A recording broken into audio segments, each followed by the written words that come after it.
কাজ করতে গেলে মাঠে ময়দানে কিছু ভুল হতেই পারে, কিছু বক্তব্যের ভিতরে বিতর্ক জন্ম হতেই পারে।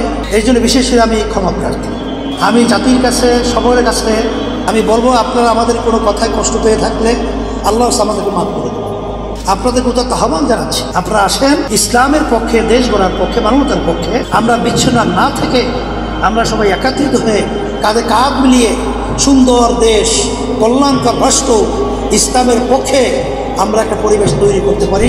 আমরা কিন্তু আলহামদুলিল্লাহ সব, বিশেষ করে ইসলামী দলের সাথে যোগাযোগ রক্ষা করে চলছি, তাদের সাথে বৈঠক আমাদের ধারাবাহিক চলছে এবং আলহামদুলিল্লাহ সিগন্যালও ভালো। তোমরা দোয়া করতে থাকো, আল্লাহ যদি কবুল করে।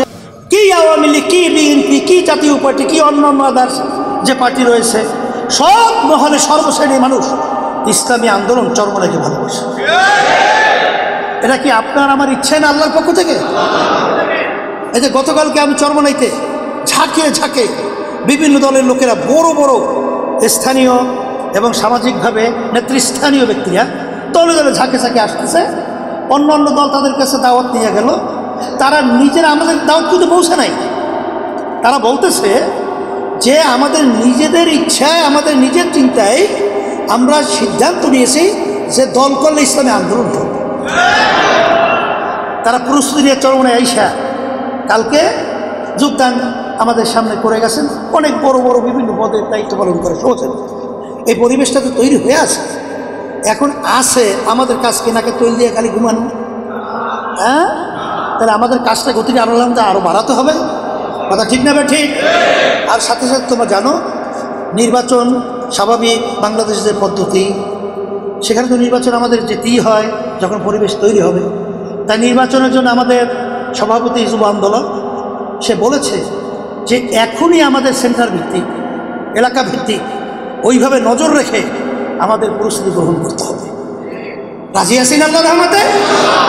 আর সাথে সাথে তোমাদের লক্ষ্য রাখতে হবে যে আল্লাহর রহমতে তোমাদের দোয়া, আল্লাহর খাস মেহেরবানি, আব্বাজান রহমতুল্লাহি আলাইকে দেখেছি তিনি ঐক্যের ব্যাপারে, বিশেষ করে ইসলামী দলের সাথে তার যে শ্রম, তার যে দৌরত্ব, আমার বুঝ হওয়ার পর আমি যে দেখেছি, বলতে গেলে এমন কোনো জায়গা নাই যেখানে আল্লাহকে তো ফজল করিম রহমতুল্লাহি আলাই ঐক্যের জন্য চেষ্টা করে দেন।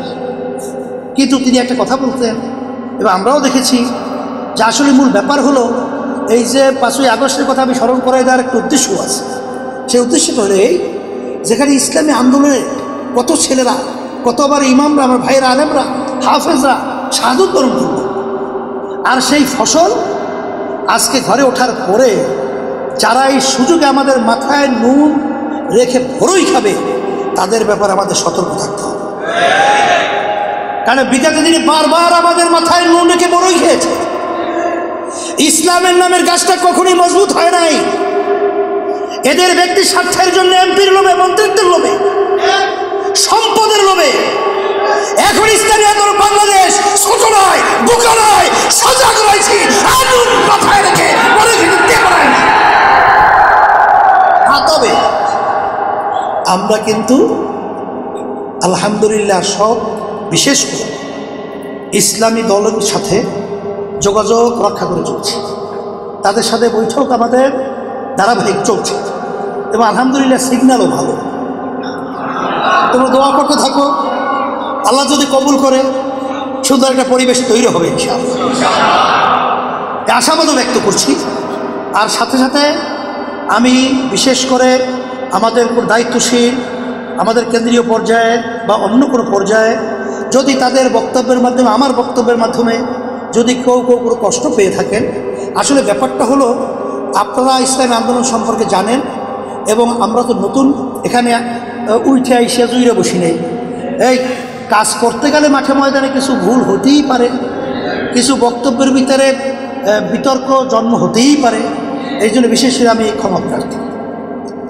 আমি জাতির কাছে, সকলের কাছে আমি বিশেষ করে আমি বলবো, আপনারা আমাদের কোনো কথায় কষ্ট পেয়ে থাকলে আল্লাহ আমাদেরকে মাফ করে দেবেন।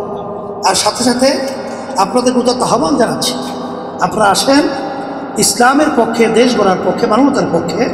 আমরা বিচ্ছিন্ন না থেকে আমরা সবাই একত্রিত হয়ে কাঁধে কাঁধ মিলিয়ে সুন্দর দেশ, কল্যাণকর রাষ্ট্র, ইসলামের পক্ষে আমরা একটা পরিবেশ তৈরি করতে পারি। আল্লাহ তৌফিক আমাদেরকে দান করুন।